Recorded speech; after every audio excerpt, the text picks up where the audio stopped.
দুপুরে ঘুমাতে যাব, ঠিক তখনই একটা অপরিচিত নম্বর থেকে কল এলো। কলটা রিসিভ করতে একটা মেয়েলি গলা শোনা গেল ওপাশ থেকে। সরাসরি আমার নাম নিয়ে বলল, পলি, তোমার কাবিন কত টাকার জানো? আমি ভীষণ রকম অবাক হলাম। একটা অপরিচিত মেয়ে ফোন করে এসব জিজ্ঞেস করবে কেন? আমি গলায় বিস্ময় নিয়ে বললাম, আপনি কে বলছেন? আপনার পরিচয় কি? আমার কাবিন কত তা জেনে আপনি কি করবেন? মেয়েটি ওপাশ থেকে শব্দ করে হেসে উঠল। তারপর বলল, আমি কে তা খুব দ্রুত জানতে পারবে তুমি। বলে ওপাশ থেকে ফোন কেটে দিল। এরপর আমি কয়েকবার চেষ্টা করলাম, কিন্তু ওই নম্বরে আর কল যায় না। আমার নম্বর ব্লক করে রেখেছে। একটু আগে চোখ ভর্তি ঘুম ছিল আমার, এখন আর চোখে ঘুমিয়ে ছিটে ফোটাও নেই। অদ্ভুত রকমের চিন্তা লাগছে। আমার পাশে শুয়ে থাকা 1.5 বছরের বাচ্চাটার দিকে তাকালাম আমি। ওর নাম দোয়েল। ওর বাবার নাম রেখেছে। কি মিষ্টি হয়েছে আমার মেয়েটার চেহারা! এইটুকু বয়সের মেয়ে কত রকম যে দুষ্টুমি করে, কি পাকা পাকা যে কথা বলে! গতকাল একটা নিউজ শুনলাম। আমার এক প্রতিবেশী ভাবি বললেন, তার চাচাতো বোনের 8 বছরের সংসার ছিল। গত সপ্তাহে ভাবির বোন হঠাৎ করেই জানতে পারলো তার হাজবেন্ডের আরো একটা সংসার আছে। গোপনে আরেকটা বিয়ে করেছে 2 বছর আগে। এটা শোনার পর থেকেই আমার ভীষণ রকম অস্থির। আমার এখন আননোন নম্বর থেকে আসা কল, কাবিনের টাকা নিয়ে কথা বলা, এরপর থেকে আর কোনোভাবেই মন ঠিক রাখতে পারছি না।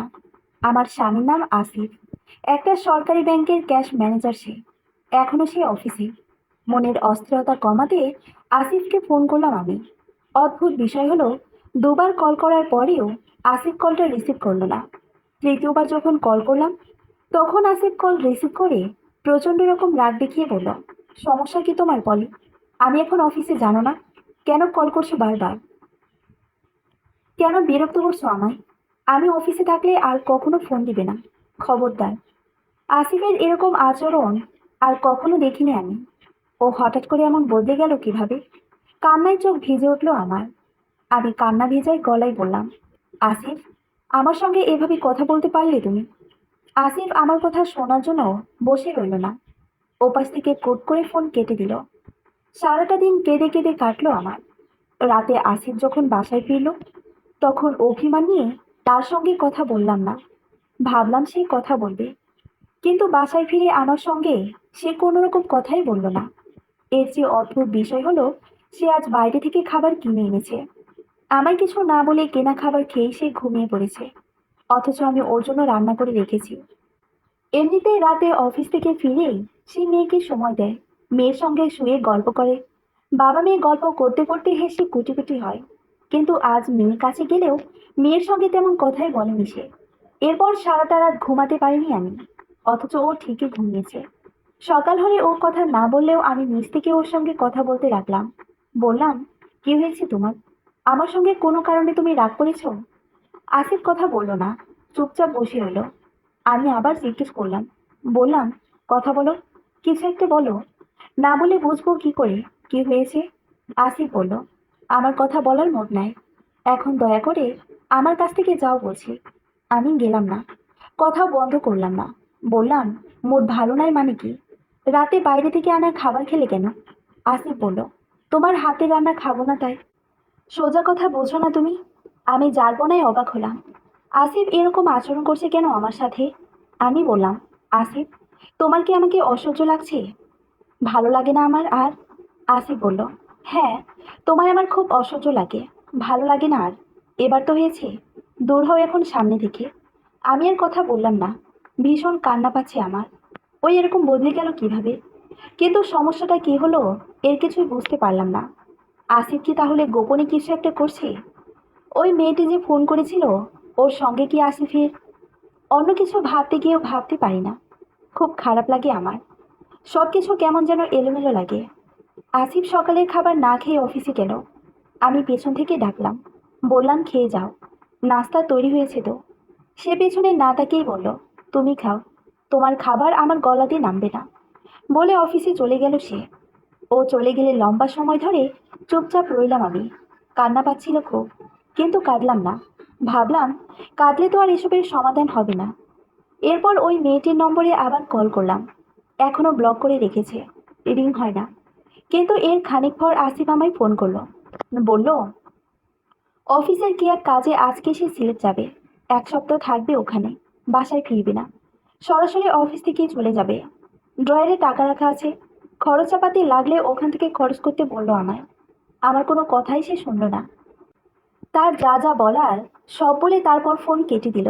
এতক্ষণে আমার যা বোঝার তা অনেকখানি বুঝে ফেলেছি আমি।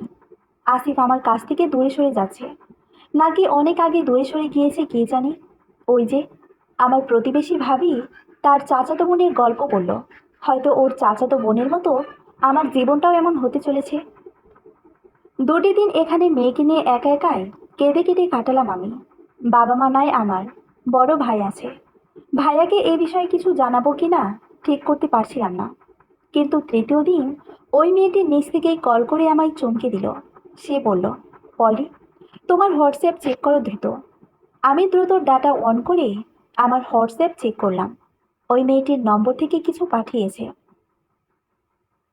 সিন করতেই দেখলাম একটা সুন্দর ঝলমলে ঘরের সাদা বিছানা। ওই বিছানায় শুয়ে আছে আসিফ। আসিফের পাশে শুয়ে আছে ফুটফুটে সুন্দরী একটি মেয়ে। সিন করার পর মুহূর্তেই মেয়েটি আবার কল করলো। রিসিভ করলে বলল, কাবিনের টাকার পরিমাণ কেন জিজ্ঞেস করেছিলাম এখন তো বুঝলে? আমি কোনো কথা বলতে পারছিলাম না। এই মুহূর্তে আমার ঠিক কী বলা উচিত তাই খুঁজে পাচ্ছিলাম না। কিন্তু টের পাচ্ছিলাম আমার চোখ থেকে টপ টপ করে উষ্ণ জল গড়িয়ে পড়ছে গালের ওপর। আসিফ কিভাবে এমন একটা নোংরা কাজ করলো ভাবতেও পারছি না। অথচ এই আসিফই সবসময় আমায় বলতো, আমি ছাড়া সে কোনোদিন আর কোনো নারীর হাত ধরেনি, কোনোদিন ধরবেও না। সে আমার সঙ্গে নিজ থেকে শপথ করে বলেছিল, যদি কোনোদিন সে অন্য কোনো নারীর হাত ধরে, সম্পর্কে জড়ায়, তবে যেন আল্লাহ তাকে কোনোদিন ক্ষমা না করে। আসিফ মেয়েকে কোলে নিয়ে বলতো, ও আমার জান্নাত, আমার সকল আনন্দের উৎস। আর আজ কিভাবে আমায় ফাঁকি দিয়ে অন্য একটা মেয়ের কাছে চলে গেল সে? পুরুষ মানুষেরা কি তবে এমনই হয়? আসিফকে আবার ফোন করলাম আমি। ওর ফোনে রিং হয়, কিন্তু রিসিভ করে না। বারবার কল করেছি, কিন্তু রিসিভ করে না। শেষে অপারগ হয়ে ওই মেয়েটির নম্বরে আবার কল করেছি। মেয়ে রিসিভ করলো প্রথমবারে। তারপর বলল, কি হলো, তোমার খুব জ্বলছে তাই না বলে? ওর এরকম খোঁচা দেওয়ার কথা শুনেই রাগের শরীর কাঁপতে লাগলো আমার। আমি রাগের গলায় ওকে বললাম, তুমি নিজেও তো মেয়ে, মেয়ে হয়ে কেন আরেকটা মেয়ের জীবন ধ্বংস করলে তুমি? ওপাশ থেকে মেয়েটি শব্দ করে হাসলো, কথা বলল না। কথা আমি আবার বললাম, বললাম আমার একটা মেয়ে আছে, 1.5 বছর বয়স ওর। আমার মেয়েটির দিকে তাকিয়ে হলেও ওকে আমার কাছে ফিরিয়ে দাও প্লিজ। মেয়েটি এবার হাসি থামালো। হাসি থামিয়ে বলল, আমার পেটেও আসিফের সন্তান আছে। পেটের সন্তানের বয়স 5 মাস। এখন আমার পেটের সন্তানের দিকে তাকিয়ে আসিফকে আমার কাছে ফিরিয়ে দাও। দেবে ফিরিয়ে? আমি ধমকে উঠলাম ওকে। বললাম, চুপ, চুপ করো বলছি। তুমি একটা কালসাপ, একটা খারাপ মেয়ে তুমি। মেয়েটি হাসলো, হেসে বলল, আমি কালসাপ হলাম কিভাবে? আমি কি তোমায় ছোবল মেরেছি নাকি? ছোবল মারলে কোথায় মেরেছি বলো? তোমার বুকে? এসব বলে বলে সে হাসতে লাগলো তার মতো করে, যেন আমায় কষ্ট দেওয়াটাই তার মূল উদ্দেশ্য। আমি রাগে কাঁপতে কাঁপতে বললাম, আমি তোমায় উচিত শিক্ষা দিয়ে ছাড়বো মেয়ে, দেখবে তোমার হাল কি করি আমি। মেয়েটি এবার গম্ভীর হলো। গম্ভীর গলায় সে বলল, তুমি আমার কি হাল করবে বলি? টেনে টেনে আমার চুলগুলো ছিলে ফেলবে নাকি? তো কোন চুলগুলো ছিলে ফেলবে বলি? বলে আবার হাসলো। আমি ওকে ধমকে উঠলাম এবার। বললাম, তুমি একটা ফালতু মেয়ে, বাজারে মেয়ে, মুখে যা আসে তাই বলো তুমি। তোমার কোনো লাজ লজ্জা নাই, মান সম্মান নাই। মেয়েটি এবার রেগে গেল। রেগে মেগে আগুন হয়ে উঠে সে বলল, তুমি বারবার আমায় দোষারোপ করছো কেন বলি? হয়, তোমার স্বামীকে তো আমি কিনে নিইনি তোমার থেকে। সে নিজে ভুলিয়ে বালিয়ে আমার সঙ্গে ওসব করেছে। তারপর আমার পেটে তার বাচ্চা এসেছে। একটা অবিবাহিত মেয়ে যদি পেট হয়, তবে তাকে এই অবস্থায় অন্য কোনো পুরুষ বিয়ে করবে? করবে না, তাই না? আমি শখে আসিফকে বিয়ে করিনি, বাধ্য হয়ে ওকে বিয়ে করেছি আমি। আমার জন্য না হলেও আমার সন্তানের ভবিষ্যতের জন্য এটা করতে হয়েছে আমার। আমি কি বলবো কিছুই বুঝতে পারছিলাম না। শুধু মনে হচ্ছিল, আসিফকে যদি এখন কাছে পেতাম, তবে ওর শরীর থেকে মাথাটা এক কপে আলাদা করে দিতাম। আমায় চুপ করে থাকতে দেখে মেয়েটি বলল, শোনো পলে, পাগলামি করে কোনো লাভ নেই বোন। আমরা বরং সমঝোতার মধ্যে আসি চলো। আমি নিজেকে ধাতস্থ করে বললাম, কিসের সমঝোতা? মেয়েটি বলল, বলছি, অপেক্ষা করো। বলে ফোন কেটে দিল এবং এর মিনিট পাঁচেক পর আবার কল করলো সে। আমি রিসিভ করতেই বলল, তুমি আমায় আসিফের দ্বিতীয় স্ত্রী হিসেবে মেনে নিবে, আর আমিও তোমায় মেনে নিব। দুই সতীন মিলে একসাথে সংসার করব। কি বলো, এটা মেনে নিতে পারবে তুমি? আমি রাগে অগ্নিশর্মা হয়ে উঠে পড়লাম। দূরে থেকে এসব বলে লাভ নাই, সাহস থাকলে সামনে আয় তুই, দেখ তখন আমি তোকে কিভাবে সংসার করাই। মেয়েটি আবার শব্দ করে হেসে উঠল। হাসতে হাসতে সে বলল, এত রাগ তো ভালো না সতীন। আসিফ বলেছে তোমার নাকি হাই ব্লাড প্রেশার, এভাবে রাগলে শরীরের ক্ষতি হবে, স্ট্রোক করে ফেলবা হঠাৎ। বলে আবার বিকট শব্দে হাসল। আমি বললাম, আসিফের কাছে ফোনটা দে তুই, কুত্তার বাচ্চাকে বল আমার সঙ্গে একটু কথা বলতে। দে ফোনটা ওর হাতে। মেয়েটি হাসতে হাসতেই বলল, আসিফের সঙ্গে আর কখনোই তুমি কথা বলতে পারবে না তুমি, ওকে আর কোনোদিন কাছেও পাবে না, ওর আশা ছেড়ে দাও তুমি। বলেই কুট করে ওপাশ থেকে ফোন কেটে দিল। এরপর ফোন টেবিলের ওপর রেখে দিয়ে আমি অনেকক্ষণ ধরে ঘুমন্ত মেয়ের দিকে তাকিয়ে রইলাম। এমন চাঁদের মতো সুন্দর একটা মেয়ে থাকতেও কিভাবে আসিফ এরকম কুৎসিত কাজটা করতে পারলো? সারাটা দিন আমার বিষণ্ণ কেটেছে। সন্ধ্যার সময় হঠাৎ করেই মনে হলো ঘরে বাজার নাই। জীবনে দুঃখ কষ্ট যাই আসুক, পেটে তো কিছু দিতে হবে। পেট তো এসব দুঃখ কষ্ট বোঝে না। তাছাড়া মেয়েও তো খেতে চাইবে। আমার হাতেই টাকা নাই। আসিফ ফোনে বলেছিল ড্রয়ারে টাকা রাখা আছে। বাজার করার জন্য টাকা নিয়ে গিয়ে ড্রয়ার খুলতে আমি চমকে উঠি। এখানে 2-3 হাজার টাকা রেখে যাবার কথা ছিল তার, কিন্তু টাকা রেখে গিয়েছে এক বান্ডিল, সবগুলো খচখচে নতুন 1000 টাকা নোট। টাকার বান্ডিলটা টেনে ওপরে তুলতে এর নিচে আমি ছোট্ট চিরকুটটা পেলাম। ওখানে আসিফ লিখেছে, পলি, তোমার কাবিনের সবটা টাকা এখানে রাখা আছে। এছাড়া নিচে ড্রয়টা খুললে আরো অনেকগুলো টাকা পাবে, সবগুলো নিয়ে নাও। ওগুলো দোয়েলের খরচাপাতি। আমি তোমাকে শিগগিরই ডিভোর্স দেবো পলি, সময় মতো ডিভোর্স লেটার পেয়ে যাবে তুমি। আরেকটা কথা, আমি কখনোই বাসায় ফিরবো না। তুমি ইচ্ছে হলে এখানে থাকতে পারো, অথবা তোমার পছন্দ মতো অন্য কোথাও চলে যেতে পারো। এতটুকু লেখা ছিল চিরকুটে। ওটা পড়ার পর আমি বসা থেকে কিছুতেই উঠতে পারছিলাম না। সবটুকু শরীর থরথর করে কাঁপছিল আমার। আর আমার শুধু মনে হচ্ছিল এখান থেকে আর কখনোই উঠতে পারবো না আমি, কোনো দিন না। এখানে এভাবেই এই মুহূর্তে মাথা ঘুরে পড়ে মরে যাব আমি। আমার মেয়ে দোয়েল সকাল থেকেই বাবা বাবা করছে। ওর বয়স 1.5 বছর। এখনো ওভাবে ভেঙে সবকিছু সে বলতে পারে না। সে যা বলে এর বেশিরভাগই অস্পষ্ট। কিন্তু বাবাকে তো সে চেনে। সে তো জানে রোজ রাতে বাবা অফিস থেকে ফিরে তাকে কোলে টেনে নিত, আদর করে দিত, তারপর পাশে শুয়ে মেয়ের সঙ্গে খেলা করত। সে 3 দিন ধরে তার বাবাকে চোখের সামনে দেখছে না, কোথাও বাবাকে পাচ্ছে না। সে তো তার বাবাকে খুঁজবে, এটা তো তার দোষ না। সারাদিন একটু আধটু করে খুঁজলেও সন্ধ্যাবেলায় মেয়েকে সামলানো কঠিন হয়ে গেল একেবারে। মেয়ে বাবা বাবা বলে ডাকে আর শুধু কাঁদে, কিচ্ছু খায় না। কোনোভাবেই তাকে শান্ত করা যায় না। এখন আমি কি করব কিছুই বুঝতে পারছি না। অপারগ হয়ে আমি আসিফকে আবার কল করলাম। তার 2টি নম্বর, দুটোই বন্ধ। এরপর মেসেঞ্জার, হোয়াটসঅ্যাপেও চেষ্টা করলাম, কোথাও সে নেই। আইডি ডিঅ্যাক্টিভ করা, কিছুতেই তার সঙ্গে যোগাযোগ করা গেল না। রাতটা বড় কষ্টে কাটালাম আমি। পরদিন মেয়ের অবস্থা খারাপ, একেবারে রোগা হয়ে গেছে মেয়ে। এবার আমার ভয় লাগছে। আসিফকে আমি হারিয়েছি, এই জন্য আমার কি হবে, আমি কিভাবে থাকবো, এসবের জন্য আমি ভয় পাচ্ছি না। আমি ভয় পাচ্ছি আমার ছোট্ট দোয়েলকে নিয়ে। দোয়েলকে কিভাবে ঠিক রাখবো আমি, সামলে রাখবো কিভাবে ওকে, কিভাবে চুপ করাবো ওকে আমি। ফোনে যোগাযোগ করতে না পেরে মেয়েকে নিয়ে শেষে আসিফের অফিসে গেলাম আমি। আর ওখানে গিয়ে সবচেয়ে বেশি চমকে গেলাম আমি। অফিসে আসেনি আসিফ। ওর কলিগদের কাছে জিজ্ঞেস করলাম আসিফ গতকাল এসেছিল কিনা। তার কলিগ জানালো আজ কিংবা গতকাল যে আসেনি শুধু তাই না, গত 3 মাস ধরে সে অফিসে আসে না, নিজ থেকে জব ছেড়ে দিয়েছে আসিফ। এটা শোনার পর সবচেয়ে বেশি চমকালাম আমি।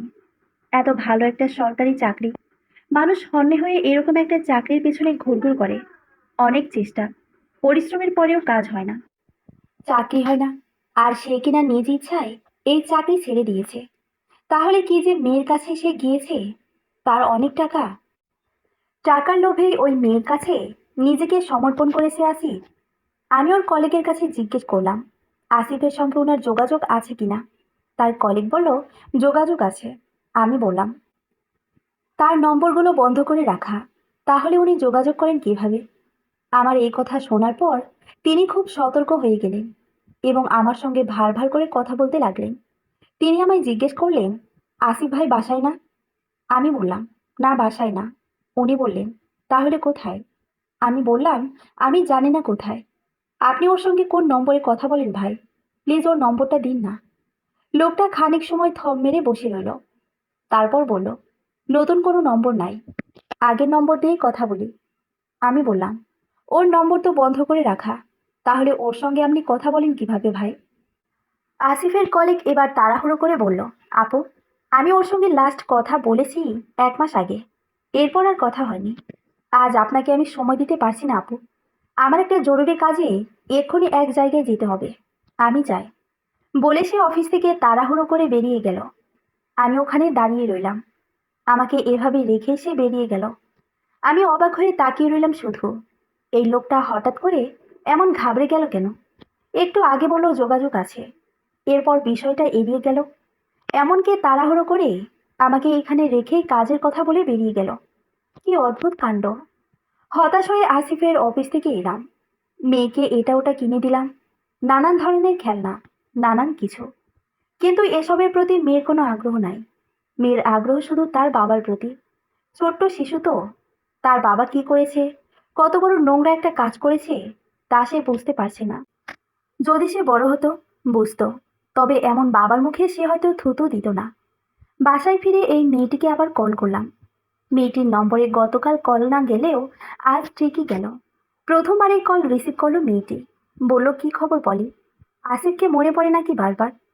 আমি ওর কথার উত্তর না দিয়ে কোনো রকম রাগারাগি না করে তাকে অনুরোধের গলায় বললাম, বোন শোনো, আমার মেয়েটা ওর বাবার জন্য পাগল হয়ে গেছে। 2 দিন ধরে কিছুর মুখে দিচ্ছে না, শুধু কাঁদে আর বাবাকে খুঁজে। ওর কাছে একটু ফোনটা দাও না, একটু কথা বলবো শুধু ওর সঙ্গে। প্লিজ বোন, তোমার কাছে অনুরোধ করছি আমি। বলতে গিয়ে কান্না এসে গেল আমার। কিন্তু মেয়েটি এতই কঠিন মনের যে আমার প্রতি মোটেও সে সহমর্মিতা দেখালো না। সে আমার মুখের উপর বলে দিল, আমি বললেও কোনো লাভ হবে না, ও কথা বলবে না, তুমি আর আমায় ফোন করবে না, তুমি ফোন করলে আমার বিরক্ত লাগে। বলে সে ফোন কেটে দিল। কিন্তু অবাক করার বিষয় হলো, এর কয়েক মিনিট পর ও নিজ থেকেই ফোন করলো। রিসিভ করলেও বলল, আসিফের সঙ্গে যোগাযোগ করতে পারবে না তুমি। পলি, তুমি একটা কাজ করো, বাবা বাড়ি চলে যাও। ওখানে গেলে তুমি ভালো থাকবে, তোমার মেয়েও ভালো থাকবে। নতুন একটা পরিবেশে গেলে হয়তো তোমার মেয়ে তার বাবাকে সহজেই ভুলে যেতে পারবে। এখন রাখি। আমার যা বলার তা আমি বলেছি, এর চেয়ে বেশি হেল্প করার ক্ষমতা নাই আমার। বলে রেখে দিল সে। এবার মন একেবারে বিগড়ে গেল আমার। আসিফের প্রতি ঘৃণা ছাড়া মনের ভেতর আর কিছুই অবশিষ্ট রইল না। আমি মনে মনে ঠিক করলাম, আমার যত কষ্টই হোক না কেন, আমার মেয়েকে আমি একা একাই বড় করে তুলব, মানুষ করে তুলব। তার জন্য আসিফের মতো এমন নোংরা বাবা থাকার চেয়ে না থাকাই অনেক ভালো। আমি ঠিক করলাম কাল ভাইয়াকে ফোনে সব জানাবো। এরপর ভাইয়ার সঙ্গে ওর বাসায় চলে যাব। ওখানে গিয়ে আসিফের নামে মামলা করব। আমি ওকে খুঁজে না বের করতে পারলেও পুলিশ ঠিকই ওকে খুঁজে বের করবে। এরপর ওকে উচিত শিক্ষাটা দিয়ে ছাড়বো আমি। পরদিন সকালবেলা ঘুম থেকে উঠে যখন ভাইয়াকে কল করতে যাব, ঠিক তখনই এক অদ্ভুত কাণ্ড ঘটল। হঠাৎ করে বাসার কলিং বেল বেজে উঠল। কে এলো এই মুহূর্তে? আসিফ ঠিক এভাবেই কলিং বেল বাজাতো, পরপর দুবার চাপতো বেলে। আমি ভাইয়াকে কল দেওয়া বাদ দিয়ে তাড়াহুড়ো করে বাসার দরজা খুলতে গেলাম। দরজা খুলে আমি একেবারে চমকে উঠলাম। গতকাল আসিফের যে কলিগের সাথে গিয়েছিলাম, সেই কলিগ আমার বাসার সামনে। ইনি কলিং বেল চেপেছেন। ওনার নাম রাসেল রায়হান। গতকাল যে রাসেল সাহেব তার জরুরি কাজের কথা বলে আমাকে অফিসে দাঁড় করিয়ে রেখেই আমার সামনে দিয়ে বেরিয়ে চলে গিয়েছিলেন বাইরে, সেই রাসেল সাহেব আজ কেন আমার বাসায় এলেন? আসিফের সঙ্গে ওর যোগাযোগ হয়েছে নাকি তাহলে? নাকি অন্য কিছুর জন্য এসেছেন? দরজা খুলে দিতেই রাসেল মুচকি হাসলেন। বললেন, আপু, ভেতরে আসবো?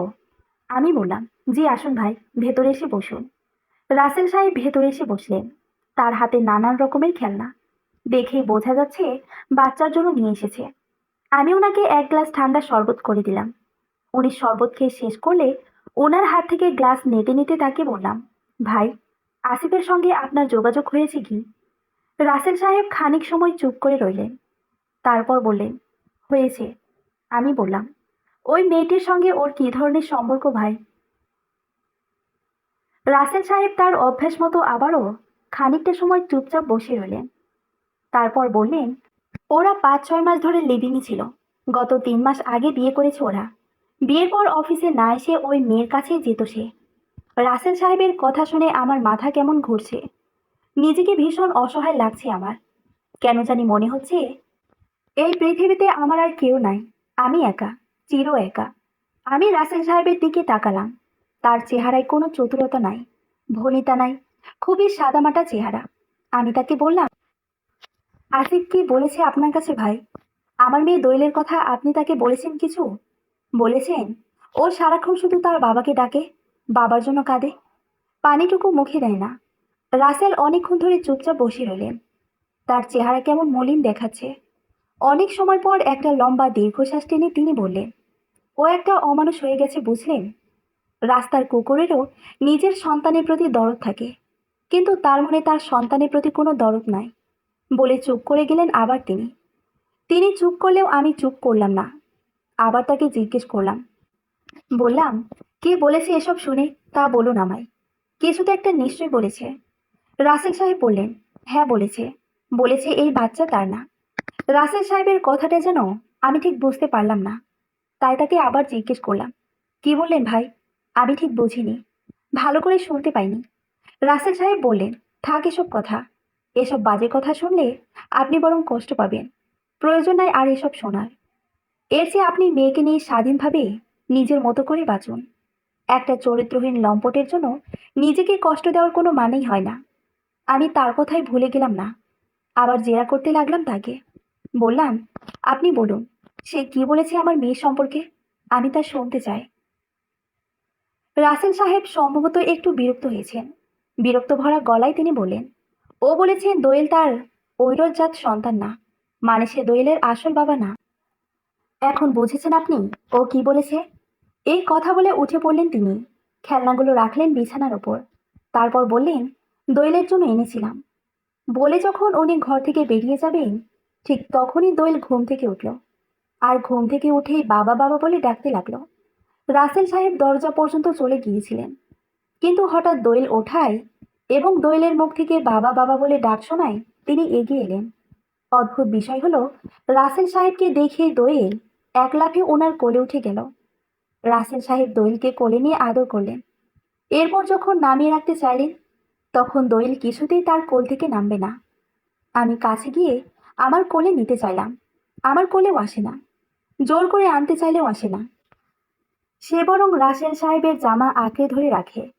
আর ভাঙা ভাঙা কণ্ঠে যা বলে, এর অর্থ হলো সে তার বাবার কোলে উঠেছে। এখন বাবার কোল থেকে আর কারো কোলেই যাবে না। কি ভয়াবহ রকমের বিপদে পড়লাম আমি।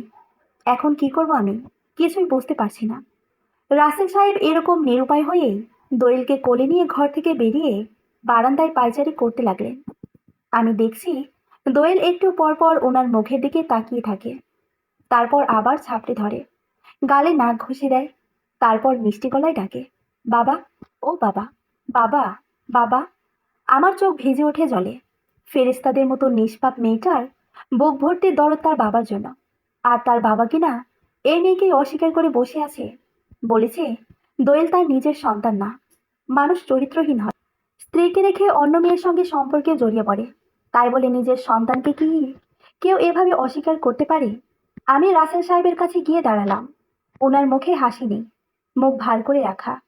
আমি তার কাছে গিয়ে দাঁড়াতেই মুখের জীর্ণতা গুছিয়ে হাসার চেষ্টা করলেন তিনি। তারপর বললেন, আমার অফিস ছিল, মিস দিয়েছি। আমি সঙ্গে সঙ্গে সরি বললাম। তারপর বললাম, আমার জন্য সব হয়েছে। আপনি বরং দোয়েলকে আমার কোলে দিন। অফিস তো কামাই হয়েছি, এবার বাসায় যেতেও লেট হবে। আপনি চলে যান ভাইয়া। রাসেল সাহেব আমার কোলে দোয়েলকে দিলেন না, ওখানেই দাঁড়িয়ে রইলেন। তারপর বললেন, আমার কাছে একটা সত্যি কথা বলবেন আপনি? আমি বললাম, অবশ্যই বলবো। বলবো না কেন? রাসেল সাহেব বললেন, আপনি যদি কিছু মনে করেন আবার, যদি ভুল বোঝেন আমায়। আমি তাকে আশ্বাস দিলাম, বললাম, এরকম কিছুই হবে না, আপনি আপনার মতো করে বলুন। রাসেল সাহেব খানিক সময় ভেবে তারপর বললেন, বিয়ের পর কোনো পুরুষের সঙ্গে আপনার সম্পর্ক গড়ে উঠেছিল? রাসেল সাহেব ভেবেছিলেন আমি আড়ষ্টতা দেখাবো, কিন্তু এরকম কিছু না করে আমি সরাসরি উত্তর দিলাম তাকে। বললাম, না, এরকম কিছু কারো সঙ্গে ছিল না। রাসেল সাহেব এবার বললেন, কিন্তু আসিফ যা বলল তা শুনে যে কেউ বিশ্বাস করে বসবে। আমি অবাক হলাম। বললাম, কি বলেছে সে? রাসেল সাহেব বললেন, আপনার কোনো এক রিলেটিভ ভাই এই বাসায় আসতো রেগুলার। আসিফ অফিসে গেলেই সে আসতো। আমি বললাম, ভাইয়া, আপনি কি সব উদ্ভট কথা বলছেন তা ভেবে বলছেন তো? রাসেল সাহেব আমার দিকে তাকালেন, তারপর বললেন, বোন, আমি কি এসব নিজ থেকে বলছি বলুন? আসিফ বলেছে এসব আমায়। সে সত্য বলেছে নাকি মিথ্যে বলেছে তা তো আমি জানি না, আর আমি তো আপনাকে দোষারোপও করছি না। আপনাকে আমি সত্যিটা জানতেই তো জিজ্ঞেস করছি। আমি বললাম, আপনি আসিফকে কল দিন, আমি ওর সঙ্গে কথা বলবো। আমি ওকে জিজ্ঞেস করব কোন সাহসে এসব বানর নোংরা নোংরা কথা সে মানুষের কাছে বলে বেড়াচ্ছে। রাসেল সাহেব পকেট থেকে ফোন বের করলেন সঙ্গে সঙ্গে, কিন্তু আসিফকে কল আর দিলেন না। তিনি যত দ্রুত পকেট থেকে ফোন বের করেছিলেন এর চেয়ে আরো বেশি দ্রুততার সঙ্গে পকেটে ফোন রেখে দিতে দিতে বললেন, ফোন দেওয়া যাবে না। আমি ভীষণ অবাক হলাম। বললাম, কেন দেওয়া যাবে না কেন? রাসেল সাহেব বললেন, ও যদি জানে আমি আপনার সঙ্গে যোগাযোগ করছি, আপনার কাছে আসছি, তবে আর কখনোই সে আমার সঙ্গে যোগাযোগ করবে না। আসিফ আমাকে নিষেধ করে দিয়েছে আপনার সঙ্গে যোগাযোগ রাখার বিষয়ে। আমি কিছুই বুঝতে পারছি না আসলে এই মুহূর্তে কি করা উচিত আমার। বিপদের সময়গুলো এরকমই যায়, উচিত অনুচিত সম্পর্কে কোনো রকম জ্ঞান থাকে না তখন। আমি রাসেল সাহেবকে বললাম, ভাইয়া, ওর ঠিকানা দিবেন আমায় দয়া করে। আমি নিজেই দোয়েলকে নিয়ে ওখানে যাব। আমি ওর সামনে গিয়ে দাঁড়িয়ে ওর মুখে থুতু ছিটিয়ে আসব। রাসেল সাহেব বললেন, আগে কোনোভাবে ওর থেকে ওর ঠিকানা আমি নিয়ে নিই, তারপর আপনাকে দিব। ততক্ষণে মাগরিবের আজান হয়েছে। রাজ্যের সব পাখি ঘরে ফিরছে। রাসেল সাহেবের ঘরে ফেরার সময় হয়েছে। তিনি দোয়েলকে একরকম জোর করে আমার কোলে উঠিয়ে দিয়ে বিদায় নিলেন। রাসেল সাহেব চলে গেলে আমি মাগরিবের নামাজ আদায় করলাম। এরপর আল্লাহর কাছে দোয়া করলাম। বললাম, আল্লাহ, তুমি তো সর্বশক্তিমান, সকল ক্ষমতার উৎস তুমি। আমি যে এত বড় মুসিবতে পড়েছি, চারদিক থেকে যে নানা বিপদ এসে আমায় ঘিরে ধরেছে, আমার বড় কষ্ট হচ্ছে মাবুদ। তুমি আমায় উদ্ধার করো এই বিপদ থেকে। দোয়া শেষ করে দোয়েলের জন্য রান্না করলাম, নিজের জন্য খাবার তৈরি করলাম। বিপদ আসুক আর যাই আসুক, খেতে তো হবেই। শূন্য পেট বিপদ আপদ বুঝে না। রাতের খাবার খেয়ে দোয়েলকে নিয়ে শুয়ে রইলাম। শুয়ে শুয়ে ভাবছি ভাইয়াকে এই বিষয়ে কিছু বলবো কিনা। ভাবতে ভাবতেই ভাইয়াকে কল করলাম। রিসিভ করলো ভাবি। বললাম, ভাইয়া কোথায়? ভাবি বলল, ভাইয়ার অনেক জ্বর এসেছে, ঘুমাচ্ছে এখন। ভাবির কাছে এই বিষয়ে কিছু বলা উচিত কিনা ভাবলাম, তারপর কিছু না বলেই কথা শেষ করে দিলাম। এরপর ওই মেয়েটিকে আবার ফোন দিলাম। মেয়েটি কল রিসিভ করলো না, কিন্তু 1 ঘন্টা পর সে নিজ থেকেই আমায় ফোন করলো। বলল, কেমন আছো বলে। আমি তার কথার উত্তর দিলাম না। বললাম, আসিফকে ফোনটা দিবে একটু, শুধু 2 মিনিট কথা বলবো আমি। মেয়েটি বলল, কেন, ওর সঙ্গে কথা বলতে চাও তুমি? আমি বললাম, ওকে একটা প্রশ্ন করবো আমি, প্রশ্নের উত্তরটা শুধু জানতে চাইবো তার কাছে। মেয়েটি বলল, প্রশ্নটা এখানেই করো, আমি তার কাছে জিজ্ঞেস করব, সে যে উত্তর দেবে তা শুনে আমি তোমাকে বলে দিব। আমি তাকে বললাম, আসিফ কেন আমার সঙ্গে এমন করলো, কি দোষ ছিল আমার, এর উত্তর চাই আমি। মেয়েটি বলল, আজ রাতের মধ্যে এই উত্তর তোমায় জানাবো আমি, বলে ফোন কেটে দিল। রাতের মধ্যে উত্তর জানাবে বলেও মেয়েটি সারা রাতেও আমায় ফোন করলো না। এদিকে আমার এক ফোঁটাও ঘুম হচ্ছে না। ইদানিং আমার ঘুম একেবারেই কম হয়, সবসময় মনে একটা চিন্তা থাকে, এই জন্যই একদম ঘুম হয় না। চোখ কখনো লেগে এলেও উদ্ভট সব স্বপ্ন দেখি। যেমন একটু আগেই চোখ লেগে এসেছিল আমার, তখন স্বপ্নে দেখলাম আমি কিভাবে যেন একটা হরিণ হয়ে গিয়েছি। হরিণের শরীর আমার, কিন্তু মুখটা ঠিক মানুষের, আর আমায় একটা বাঘ তাড়া করছে। আমি প্রাণপণে দৌড়াচ্ছি, কিন্তু কুলিয়ে উঠতে পারছি না। বাঘ আমার একেবারে কাছে চলে আসছে, অথচ আমি আর দৌড়াতে পারছি না। পা জড়িয়ে আসছে, তবুও দৌড়াচ্ছি আর দৌড়াচ্ছি। দৌড়াতে দৌড়াতে একসময় ক্লান্ত হয়ে যখন হোঁচট খেয়ে পড়ে গেলাম আমি, ঠিক তখনই বাঘটা এক লাফে আমার কাছে চলে এলো। আর ঘুমটা ভেঙে গেল আমার।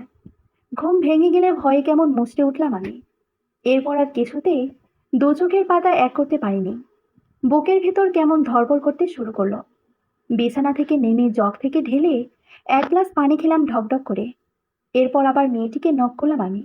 কল করলাম, কিন্তু মেয়েটি রিসিভ করলো না। পরদিন সকাল হলো, তখনও কল করলাম, রিসিভ করলো না। বিকেলবেলা কল করলাম, তখন ফোন বন্ধ। আর তখন আমি বুঝে গেলাম আর কখনোই মেয়েটি আমায় ফোন করবে না, আমার ফোন রিসিভও করবে না। আমার সঙ্গে চিরতরে যোগাযোগ বন্ধ করে দিয়েছে সে। কিন্তু সন্ধ্যার পর সে ঠিকই আমায় ফোন করলো। আমি রিসিভ করতেই ওপাশ থেকে সে বলল, তোমার প্রশ্নের উত্তর সে দিয়েছে। আমি বললাম, কি উত্তর দিয়েছে? সে বলল, প্রশ্নটা আবার করো তুমি। আমি এর উত্তর দিচ্ছি। আমি প্রশ্নটা আবার করলাম, বললাম, আসিফ আমার সঙ্গে কেন এমন করলো? কি দোষ করেছি আমি? মেয়েটির সঙ্গে সঙ্গে বলল, তুমি পুরনো হয়ে গিয়েছো, এটাই তোমার দোষ। তোমাকে তার আর ভালো লাগে না। তোমার চেহারা তার পছন্দ না এখন আর। তার নতুন শরীরের প্রয়োজন ছিল, তাই তোমায় ছেড়ে দিয়েছে। এখন বুঝলে? আমি কোনো কথাই বলতে পারলাম না। হঠাৎ করে খুব কান্না পেল। আমি কাঁদছি, চোখ থেকে টপ টপ করে জল গড়িয়ে নামছে আমার। মেয়েটি তখন ওপাশ থেকে বলল, পলি, আমি আজ থেকে নম্বরটা বন্ধ করে দেব। হোয়াটসঅ্যাপেও আমায় পাবে না। আইডি নষ্ট করে দেব। ভালো থেকো তুমি, আর তোমার সন্তানও ভালো থাকুক। বলে কেটে দিল কল। এরপর আমি অনেকবার ডায়াল করলেও কাজ হয়নি। মেয়েটি তার কথা মতোই সব করেছে।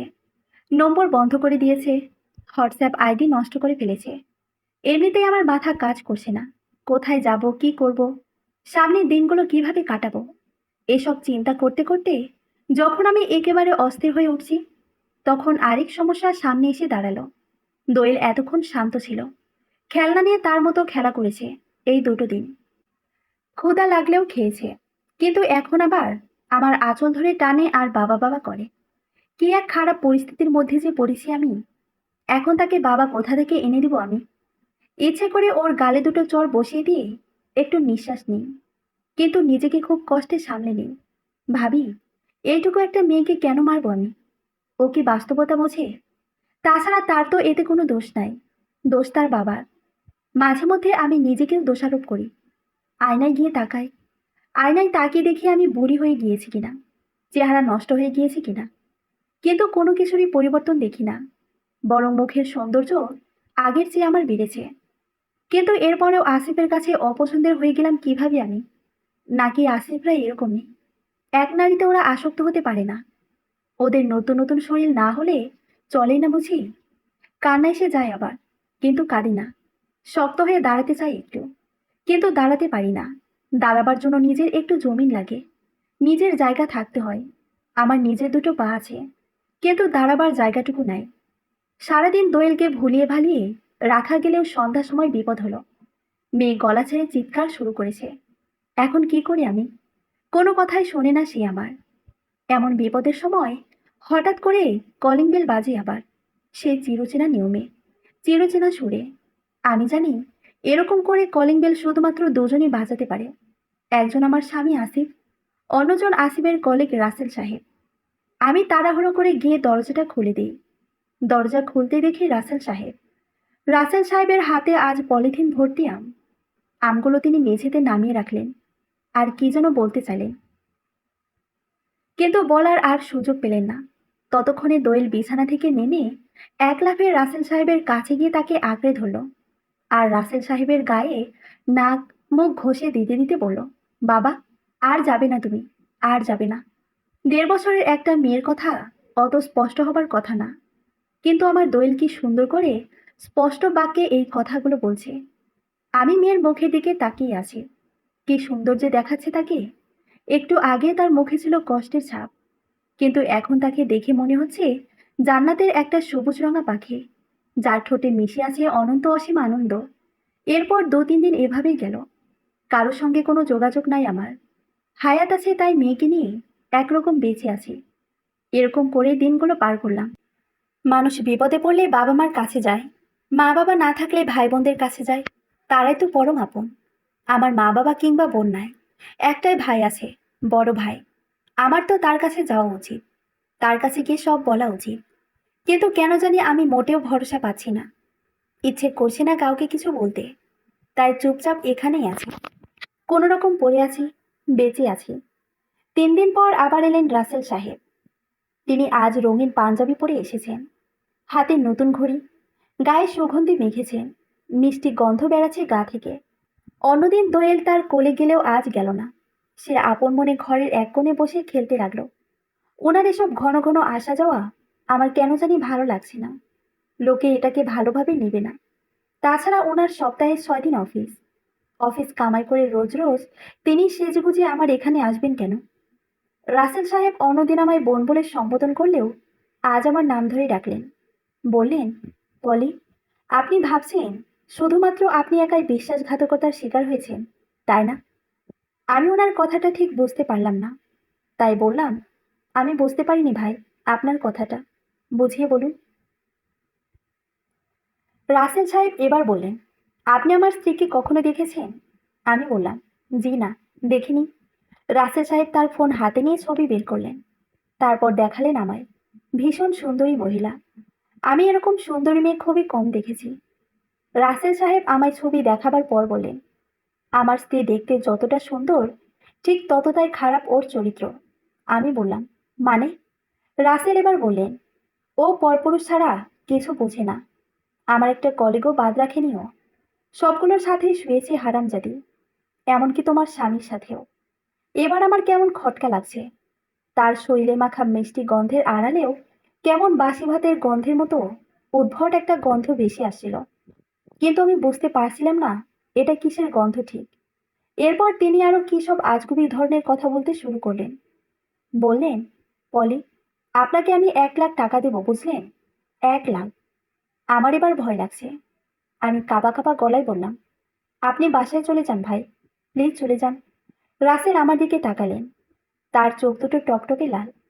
তিনি এবার কেমন করে যেন হাসলেন। তারপর বললেন, তাহলে ক লাখ চাই আপনার?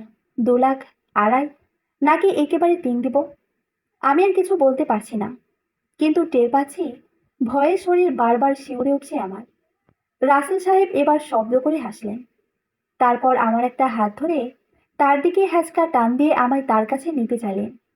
কিন্তু আমি নিজেকে জোর করে ছাড়িয়ে নিয়ে ওনার গালে শক্ত একটা চড় বসিয়ে দিয়ে বললাম, কুত্তার বাচ্চা, সর এখান থেকে বলছি, বেরিয়ে যা বলছি, নয়তো সব লোক ডেকে এখানে জড়ো করবো আমি। রাসেল রাগ নিয়ে এবার আমার দিকে তাকালো। তারপর সবকটি দাঁত কটমট করতে করতে বলল, সব মাগিদের চেনা আছে আমার। তোর ঝাঁজ একটু বেশি মাগি। আচ্ছা, নগদ টাকা দিতেছি, চেক দিতেছি, দাঁড়া, কলম দে। বলে সে ঘরের দরজা বন্ধ করে দিতে চাইল। আমি ভয়ে কি করব কিছুই বুঝতে পারছিলাম না। কেন জানি মনে হচ্ছিল আমি ঘোরতর বিপদে পড়ে গিয়েছি। ওর হাত থেকে আমি আর কোনোভাবে রেহাই পাবো না। কিন্তু ততক্ষণে অদ্ভুত এক নাটকীয় ঘটনা ঘটে গিয়েছে এখানে। একটু আগে রাসেলের ফোনে যে মেয়েটির ছবি সে আমায় দেখিয়েছিল, সেই মেয়ে সে দরজার সামনে আকস্মিকভাবে হাজির। এক লাথি দিয়ে বন্ধ করতে যাওয়া দরজাটা সে খুলে দিল। তারপর ঘরে ঢুকে রাসেলকে এক ধাক্কা দিয়ে ঘরের একপাশে ঠেলে দিয়ে সে আমার দিকে তাকিয়ে বলল, লজ্জা করে না মেয়ে তোমার এভাবে অন্যের স্বামীর দিকে হাত বাড়াতে? আর তোমায় দোষ দিব কি? সব দোষ আমার। সবাই বলতো আমি সুন্দরী মেয়ে, আমার বরের ভাগ্য ভালো হবে, স্বামী আমার প্রেমে সবসময় মগ্ন থাকবে। কিন্তু আমার এমন কপাল, এই লম্পট আমি ছাড়া সব মেয়ের জন্যই পাগল, এমনকি আমার ঘরের কাজের মেয়েটার জন্য। কথাগুলো বলতে বলতে মেয়েটির চোখে জল এলো। আমি ওর সঙ্গে কথা বলতে চাইলাম, আমি যে নির্দোষ, আমার সঙ্গে কি কি হয়েছে তা বলতে চাইলাম। কিন্তু আমার থেকে কোনো কিছু না শুনেই সে তার স্বামীকে কলার ধরে টেনে তুলে টেনে হিঁচড়ে নিয়ে চলে গেল। বাইরে সিএনজি দাঁড় করা ছিল, তারা সিএনজি করে চলে গেল। আমি শুধু তাকিয়ে দেখলাম। পৃথিবীর পুরুষগুলো বড় রহস্যময়। তাদের নিজেদের নষ্ট চরিত্র ঢাকতে ঘরের স্ত্রীদের অপবাদ দিবে এরা। ধিক্কার এদের প্রতি। সেদিনের সবকিছু পিছুটান ছেড়ে ছুড়ে ভাইয়াকে ফোন করলাম। বললাম, ভাইয়া, তুমি কি একটু আসতে পারবে? ভাইয়া বলল, কেন, কি হয়েছে, কোনো সমস্যা? আমি বলতে গিয়ে কেঁদে ফেললাম। যা বলার তার বলা হলো না। কিন্তু ভাইয়া ঠিকই এলো বিকেলে। এসে সব শুনে আমায় আর দোয়েলকে বাসায় নিয়ে গেল। বলল, ভাবিকে কিছু না বলতে। আমি বললাম, ভাবিকে বললে কি হবে? ভাইয়া বলল, ভাবি তোর রক্তের কেউ? আমি বললাম না। ভাইয়া এবার বলল, রক্তের মানুষেরাই বেইমানি করে, আর বাকি রইল সব অন্য লোক। ও যদি এসব জানে, তবে দুদিন পর পর তোরে খোঁটা দিবে, কথা শোনাবে, তোর চরিত্র নিয়ে কথা বলবে, ওর বাপের বাড়িতে বলে বেড়াবে এসব। আমি বললাম, আচ্ছা কিছু বলবো না। ভাইয়া বলল, 2-4টা দিন যাক, আমার অফিসে কাজের খুব চাপ, সময় বের করতে পারছি না। আগামী সপ্তাহে আমি ছুটি নিয়ে নেব 1 সপ্তাহে, আর তখন আসিফের বিরুদ্ধে মামলা করব। দেখবি ও কেমন উচিত শিক্ষাটা হয়ে যায় মামলা খেয়ে। আমি বললাম, আচ্ছা ভাইয়া। কিন্তু এখানে আসার পর থেকে ভাবির মুখ দেখছি কেমন ভার ভার। আমি আশায় তার ভালো লাগেনি নাকি?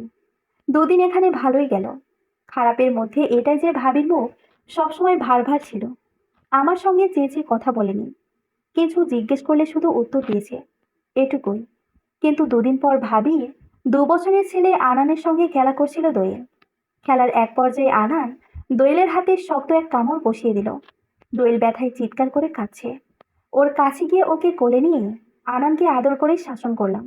বললাম, আরেকবার দোয়েলকে কামড় দিলে তোমার ইঁদুরের মতো দাঁতগুলো দেখো, ফেলে দেবো একেবারে ছিলে। এই কথাটাও আমি আর মন্দ বলিনি, মজা করে বলেছি। কিন্তু ভাবির সম্ভবত ভালো লাগেনি এই কথা। তিনি রান্নাঘরে ছিলেন। ওখান থেকেই আমার কথাটা শুনে তাড়াহুড়ো করে এগিয়ে এলেন। তারপর আমার সঙ্গে রাগের গলায় বললেন, তুমি আমার ছেলেকে এটা কি বললা পলি? এইটুকু একটা বাচ্চার সঙ্গে তোমার মতো বুইড়া মায়া এভাবে রাগ দেখায়? আমার ছেলের জন্ম দিছি কি তুমি তার দাঁত ফেলে দিবা এইটা চেয়ে চেয়ে দেখার জন্য? তুমি এর দাঁত ফেলে দিলে তোমার দাঁতগুলোকে আমি মাড়িতে রেখে দিব মলি। কি অদ্ভুত কাণ্ড! আমি কিছুই বুঝতে পারছিলাম না। আমি কিভাবে কথাটা বললাম আনানকে, আর ভাবি এটা কোথায় নিয়ে গেল। এরপর 2টা দিন ভাবি কেমন থম মেরে রইল। আমার সঙ্গে তেমন কথা বলে না, কেমন করে যেন আর চোখে আমায় দেখে, কিন্তু কাছে আসে না, ডাকে না, সবসময় একটু দূরত্ব বজায় রেখে চলে। কিন্তু 3য় দিন বিকেলবেলা যখন আমি দোয়েলকে নিয়ে বারান্দায় বসে আছি, তখন ভাবি আমার কাছে এলো। এসে বলল, দোয়েল আর আনান এখানে খেলুক, এই সুযোগে চলো আমরা দুজন ছাদ থেকে ঘুরে আসি। আমি ভাবির দিকে একবার তাকালাম, তারপর আবার চোখ নামিয়ে নিলাম, কিছু বললাম না। ভাবি এসে নিচ থেকে এবার আমার হাত ধরে টেনে নিয়ে গেল। তারপর ছাদে গিয়ে বলল, আমার প্রতি রাগ করে আছো তুমি? আমি ভাবির হাত ধরে কেঁদে ফেললাম। বললাম, আমার বাবা নাই, মা নাই, ভাই আছে, আর তার স্ত্রী তুমি। তোমাকে আমি কখনোই ভাবি হিসেবে দেখিনি। সবসময় আমি তোমাকে নিজের বোন ভেবে এসেছি। ভাবি আমায় জড়িয়ে ধরল, মাথায় আর পিঠে হাত বুলিয়ে দিতে দিতে বলল, বড় বোনেরা যেমন আদর করে ওরকম শাসনও করে, তাই না? আমি কান্না ভেজা গলাই বললাম, হুঁ। ভাবি আবার বলল, ছোট বাচ্চারা কামড় দিলে তাদের দাঁত ফেলে দিব, খামচে দিলে আঙ্গুল কেটে ফেলবো, এগুলো আদর করে বলা ঠিক না বলে? এতে তাদের মনে শৈশব থেকেই হিংস্রতার জন্ম নিতে পারে।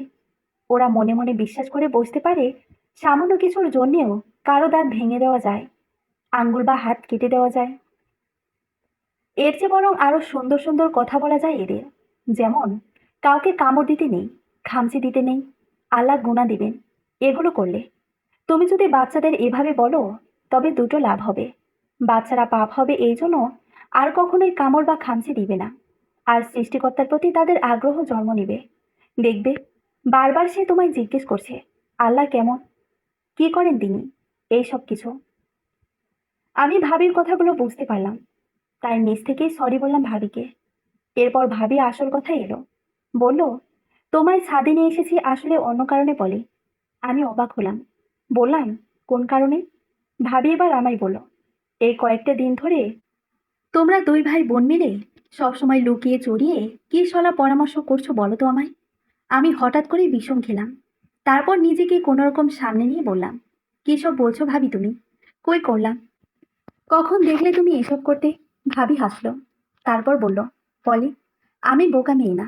তুমি নিজেই অনেকবার বলেছ আমার জ্ঞান, চতুরতা এসবের জন্য তুমি আমায় হিংসা করো। তুমিও চাও আমার মতো হতে, বলনি এসব? আমি বললাম, হ্যাঁ বলেছি, কিন্তু এখন তুমি যা অনুমান করছো তা তোমার ভুল ধারণা ভাবি। আমরা কোনো সলা পরামর্শই করছি না। ভাবি আবার হাসলো, তারপর বলল, তাহলে তুমি আজ 5 দিন ধরে এখানে কেন? তোমার হাজবেন্ড আসিফ যে কিনা তুমি আর তোমার মেয়ে ছাড়া কিছুই বুঝতো না। সে একবারের জন্যেও তোমায় ফোন করেনি কেন? আর তুমি তোমার বিয়ের পর দুদিনের বেশি তো কখনোই এখানে এসে থাকোনি। আসিফ তোমায় ছেড়ে থাকতে পারে না। এবার 5 দিন হয়ে গেলেও বাসায় ফিরে যাওয়ার নাম নেই কেন? আমি কি বলবো কিছুই বুঝতে পারছি না। জবাব দিতে পারছি না ভাবিকে। কিন্তু ভাবি আমার জবাবের জন্য মোটেও অপেক্ষা করলো না। ভাবি বরং বলল, শুনো, আমায় ঠিকই মুখে মুখে নিজের বড় বোন বলো, কিন্তু মন থেকে আমায় কখনোই আপন মনে করো না তুমি। আর তুমি আপন মনে করবে কিভাবে, যেখানে আমার স্বামী নিজেই তার বোনের বিষয়টা আমার থেকে গোপন করে রেখেছে? বলে ভাবি একরকম রাগ আর চাপা অভিমান নিয়ে তখনই ছাদ থেকে নিচে নেমে গেল। আমি অবশ্য সঙ্গে সঙ্গে নিচে নামিনি। আরো বেশ খানিকটা সময় ধরে দাঁড়িয়ে রইলাম ওখানে। আমার কৈশোরের প্রতিটা বিকেল এই ছাদের ওপর কেটেছে। এখানে ফুলের বাগান ছিল আমার। নানান জাতের ফুল ছিল বাগানে। বাগানের পাশে সিমেন্টের পিলারটায় হেলান দিয়ে গল্প উপন্যাসের বই পড়তে পড়তে কত হেসেছি, কত কত বার যে কেঁদেছি। এখানে বসেই কত রঙিন স্বপ্ন সাজিয়েছি জীবনের। আর আজ জীবনের সবচেয়ে খারাপ সময়ে এখানে এসে দাঁড়িয়েছি আমি। আহা জীবন! ফুলের বাগানটা এখানে আর নাই। ভাবি এখানে এখন সবজি করেন, কুমড়া আর কাকরুল গাছ লাগিয়েছেন। ফুলের বাগান না থাকলেও আগের পিলারটা ঠিক দাঁড়িয়ে আছে আগের মতোই। আমি গিয়ে তার গায়ে হেলান দিয়ে বসলাম আর বিড়বিড় করে বলতে লাগলাম, সময় বড় অদ্ভুত জিনিস। সে মানুষকে কত রকমের অভিজ্ঞতার সামনে যে নিয়ে দাঁড় করায়। সন্ধ্যাবেলায় ভাবি যখন রান্না করছে, তখন গিয়ে আমি ভাবির কাছে দাঁড়িয়ে রইলাম। ভাবি আমার দিকে একবার তাকিয়ে মুখ ফিরিয়ে নিল। এবার আমি ভাবির আরো কাছে গেলাম, গিয়ে প্রায় কাঁদো কাঁদো গলায় বললাম, ভাবি, আমার থেকে এভাবে মুখ ফিরিয়ে নিও না তুমি। সবাই মুখ ফিরিয়ে নিলে আমি একা হয়ে যাব ভাবি। আমার সব শেষ হয়ে গিয়েছে ভাবি। আমি এখন কাঙ্গাল, সর্বশান্ত। ভাবি চমকে উঠল আমার কথা শুনে। চুলোর আঁচড় কমিয়ে রেখে আমার দিকে এগিয়ে এসে আমার একটা হাত ধরে বলল, কি সব বলছো তুমি পলি? কি হয়েছে সব খুলে বলো আমায়। আমি এক এক করে সবকিছু খুলে বললাম ভাবিকে। ভাবি সব শুনে বলল, আমার কেমন জানি একটা খটকা লাগছে। আমি আসিফ সম্পর্কে একটা বিষয় আগে থেকেই জানি। সে নিজেই ধরা পড়েছিল আমার কাছে। তারপর অনুরোধ করে কাউকে কিছু না বলতে। কিন্তু সে এখন এসব করছে কিভাবে? আসিফ কিভাবে এসব করতে পারে? আমি উদ্গ্রীব হয়ে উঠলাম ভাবির কাছ থেকে কথাটা জানতে। আসিফ কি করতে গিয়ে ধরা পড়েছিল ভাবির কাছে? আমি ভাবিকে খুব করে ধরলাম, বললাম, বলো, কি করেছিল তোমার সঙ্গে? এক্ষুনি বলো ভাবি, প্লিজ। ভাবি বলল, এখন কিছুই বলা যাবে না, আগে ওকে খুঁজে বের করতে হবে। তোমার ভাই কি মামলা টামলা করে দিয়েছে নাকি? আমি বললাম, না, ভাইয়া বলেছে আগামী পরশুদিন করবে। ভাবি বলল, কাউকে কিছু করতে হবে না, যা করার আমি নিজে করব। বলে ভাবি আর চাচাতো ভাইকে ফোন করলো সঙ্গে সঙ্গে। তার চাচাতো ভাই ময়মনসিংহ জেলার সহকারী পুলিশ সুপার। ভাবি ফোন করে তার ভাইকে বলল 2 দিনের মধ্যে আসিফকে এবং তার সঙ্গে থাকা মেয়েটিকে খুঁজে বের করে দিতে। যেভাবেই হোক এটা করে দিতে হবে। ভাবির ভাই বললেন, তার কাছে এটা কোনো বিষয়ই না, তিনি 2 দিনের মধ্যে কাজ করে দিবেন। আমি এরপর থেকেই কেমন একটা অস্বস্তিতে ভুগতে লাগলাম ভাবির বলা কথাটা নিয়ে। ভাবির কাছে কি করতে গিয়ে ধরা পড়েছিল আসিফ? ভাবি জেনেও গোপন রাখলো কেন এসব? কেন বলেনি আমায়? কিন্তু ভাবির থেকে কোনোভাবেই এই তথ্য আর আমি বের করতে পারছিলাম না। ভাবির থেকে এই তথ্য বের করতে না পারলেও মাত্র 12 ঘন্টার মধ্যেই আসিফের কথিত স্ত্রী বলে পরিচয় দেওয়া মেয়েটিকে ঠিকই ধরে ফেললো ভাবির ভাই। তারপর ভাবিকে খবর দিল তার ভাইয়ের বাসায় যাওয়ার জন্য। মেয়েটি ভাবির ভাইয়ের বাসায় আছে এখন। ভাবি আমায় নিয়ে তৎক্ষণাৎ তার ভাইয়ের বাড়ির উদ্দেশ্যে বের হয়ে গেলেন। ভাইয়া তখন অফিসে। ভাইয়াকেও কিছু জানালো না ভাবি। আমি বললাম, ভাইয়াকে কেন জানানো হচ্ছে না ভাবি? ভাবি বলল, প্রয়োজন নাই তাই। আমি অবাক হলাম। তাছাড়া কেমন একটা ভয়ও লাগছে আমার। কোনো বিপদ টিপদ হবে না তো আবার? ভাবিকে কি আমি পুরোপুরি বিশ্বাস করতে পারি? তাছাড়া ভাবি যে বলল আসিফ কোনো একটা বিষয়ে তার কাছে ধরা, সেটাও আমার কাছে বলছে না ভাবি। এত সমস্যার মধ্যে তার সঙ্গে এভাবে বের হয়ে আসা কি আমার উচিত হলো? আমি দীর্ঘ সময় ধরে চুপ করে রইলাম। তারপর বললাম, ভাবি, আসিফ সম্পর্কে তুমি কি জানো আমায় বলবে না? ভাবি বলল, অবশ্যই বলবো। আমি বললাম, তাহলে বলো, এক্ষুনি বলো। ভাবি বলল, এখন না, সময় হলে বলবো। আমি বললাম, এখন বললে কি হবে? ভাবি বলল, আপাতত চুপ করে থাকো তুমি। তোমার বকবকানো আমার ভালো লাগছে না মোটেও। মাথা ব্যথা ধরে গিয়েছে। ভাবির এরকম আচরণে আমি থমকে গেলাম একেবারে। তাহলে কি ভাবি আমার সঙ্গে একটা খেলা খেলছে? সে কি আমার কোনো রকম ক্ষতি করতে চায়? ভাইয়াকেও আবার কিছু বলতে দিচ্ছে না। এরকম চাপা একটা আশঙ্কা নিয়েই ভাবির চাচাতো ভাইয়ের বাসায় গিয়ে বিকেলবেলা পৌঁছালাম। ভাবির ভাই বাসায় ছিল। আমরা গিয়ে বসতেই ভাবির ভাই অন্য একটা ঘর থেকে মেয়েটিকে নিয়ে এলো, এবং মেয়েটিকে দেখে আমি চমকে উঠলাম। ওকে কোথাও সম্ভবত দেখেছি আমি, কিন্তু কোথায় দেখেছি তা আর কিছুতেই মনে করতে পারছি না। ভাবির ভাই বলল, এই মেয়ে তো সোজাসুজি কিছুই বলছে না, কিছুতেই মুখ খুলছে না। আমি ওকে অনেকবার জেরা করছি আসিফ বিষয়ে। সে সবসময় এক কথাই বলে, বলে আসিফ কোথায় আছে এই বিষয়ে সে কিছুই বলতে পারবে না। ভাবি বলল, তাহলে তুমি ওর সঙ্গে এত কোমল আচরণ করছো কেন? ওর ফোন চেক করো, ওর সঙ্গে তো আসিফের যোগাযোগ আছে। ফোন চেক করলে তো সব পাবে। মেয়েটি তাড়াহুড়ো করে তার হাতে থাকা ফোন বুকের মধ্যে চালান দিয়ে দিল। সে কিছুতেই ফোন দেখতে দেবে না, তাই এই কাজ করেছে। ভাবির ভাই এটা দেখে মুহূর্তে রেগে মেগে আগুন হয়ে গেলেন। তিনি ভাবিকে বললেন মেয়েটির কাছ থেকে তার ফোন কেড়ে নিতে। ভাবি তার কাছ থেকে জোরাজোরি করে ফোন উদ্ধার করলো। তারপর ভাবির ভাই ফোন নিয়ে খানিক সময় ঘাটাঘাটি করে অন্য একজনকে ফোন করে সন্দেহজনক নম্বরটা দিল। বলল, এক্ষুনি জানাতে বিস্তারিত। এর ঠিক আধ ঘন্টা পর ভাবির ভাইয়ের নম্বরে কল এলো। ভাবির ভাই সব শুনে ফোন রেখে বলল, এই নম্বরটা আসিফেরই। আসিফের ঠিকানা পাওয়া গিয়েছে। ভাবি জিজ্ঞেস করলো, কোথায় আছে ও? ভাবির ভাই বললেন, ঢাকায় একটা প্রাইভেট হসপিটালে। আমি কিছুই বুঝতে পারলাম না। আসিফ হসপিটালে থাকবে কেন? ওখানে কি সে অন্য কোনো চাকরি নিয়েছে? কিন্তু ভাবি ততক্ষণে বলল, যা সন্দেহ ছিল ঠিক তাই হয়েছে। ভাবির কথা শুনে আমি চমকে উঠলাম। বললাম, কি সন্দেহ করেছিলে তুমি? এবার সত্যিটা বলো আমায়, প্লিজ বলো। ভাবি কিছু বলার আগেই মেয়েটি এবার শব্দ করে কাঁদতে শুরু করলো। কাঁদতে কাঁদতে সে বলল, সবকিছুর জন্য আমি দুঃখিত। আসিফের সঙ্গে আমার বিয়েটি কিছুই হয়নি।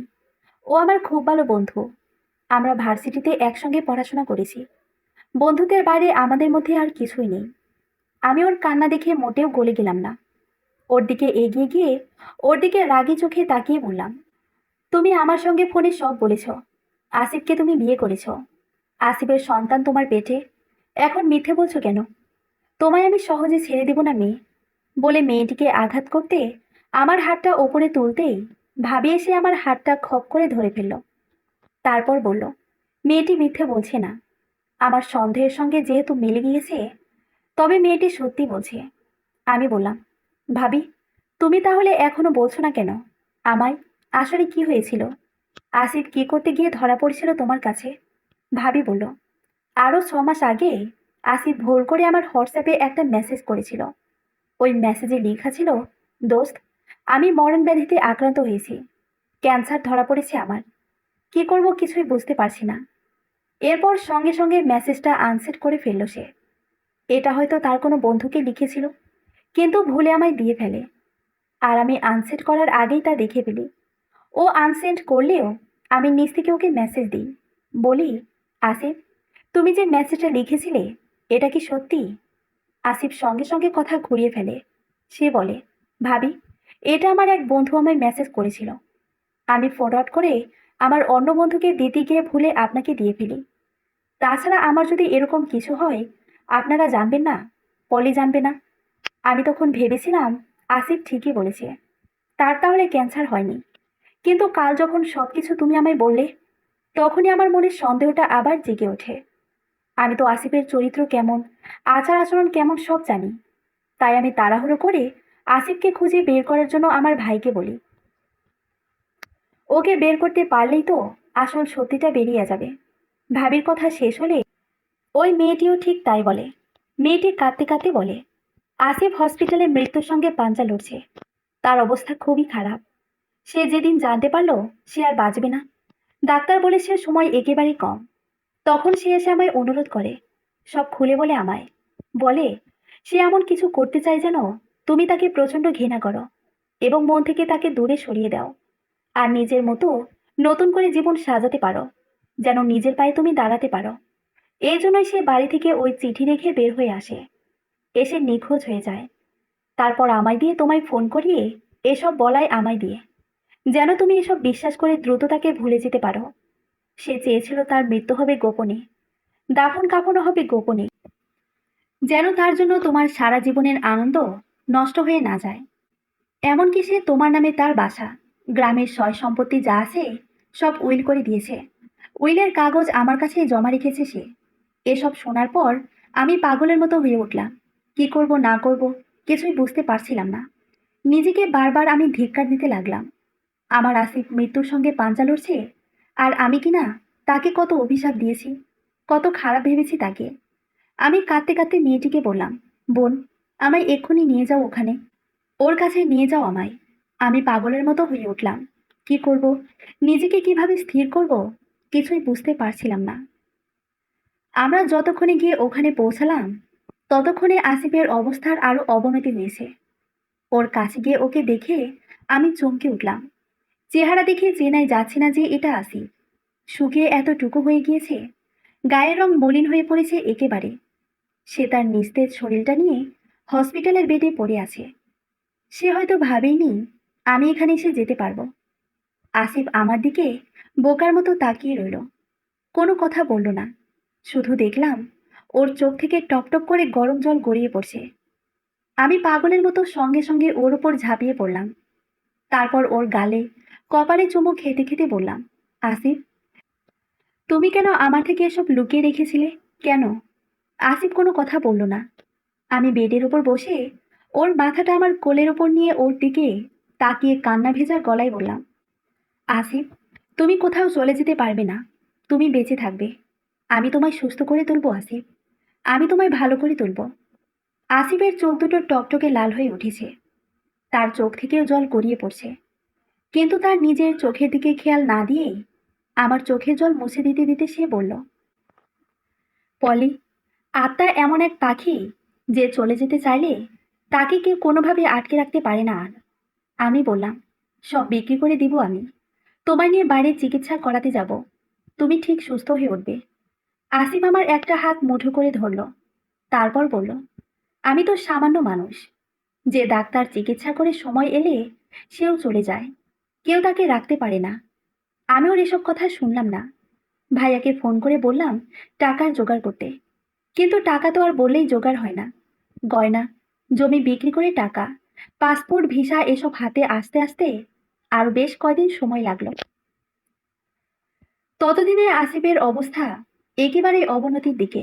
ডাক্তাররা বললেন, এরকম শরীরে তাকে নিয়ে বাইরে যাওয়া যাবে না। এর চেয়ে বড় এখানে কটা দিন থাকতে হবে।